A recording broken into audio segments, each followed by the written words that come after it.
మన బ్రతుకుల్లో ఎన్నో శ్రమలు, ఎన్నో ఇబ్బందులు, ఎన్నో ఇరుకులు.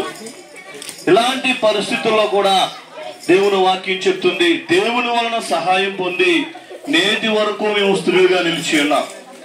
మీరును ఒకవేళ దేవుని వలన సహాయం పొందుకుని మీ సమస్య నుంచి తప్పించబడాలని ఒకవేళ మీరు ఆశపడుతూ ఉన్నట్లయితే, ఇదే అనుకూలమైన సమయం అని ఎరిగి ప్రభు వైపు తిరిగినట్లయితే పరిశుద్ధాత్మ దేవుని యొక్క రక్షణ, మేము కలిగి ఉన్న రక్షణ, మేము కలిగి ఉన్న సంతోషమును మీకు ఇవ్వడానికి ప్రభు ఇష్టపడుతూ ఉన్నాడు.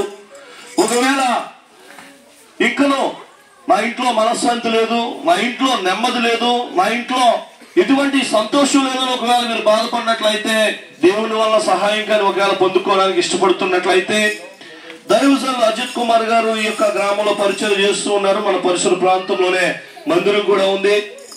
మీరును కూడా దేవుని వల్ల సహాయం పొందుకోవడానికి ఆశపడుతూ ఉన్నట్లయితే మందిరం వైపు తిరగండి. మందిరంలోకి వచ్చి ప్రభువుని స్తుతించవలసిందిగా ప్రేమతో తెలియజేస్తూ ఉన్నాం.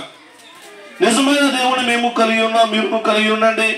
ఈయనే పాప విమోచన ఇచ్చేవాడు, ఈయనే పరలోకాన్ని ఇచ్చేవాడు గనుక పరలోకం ఇచ్చే దేవుని వైపు తిరిగి మాకు వలె మీరును సంతోషిస్తూ ప్రభువుని స్తుతించవలసిందిగా ప్రేమతో కోరుతూ ఈ కొద్ది మాటలు ప్రభు పేరిట ముగిస్తూ ఉన్నాను.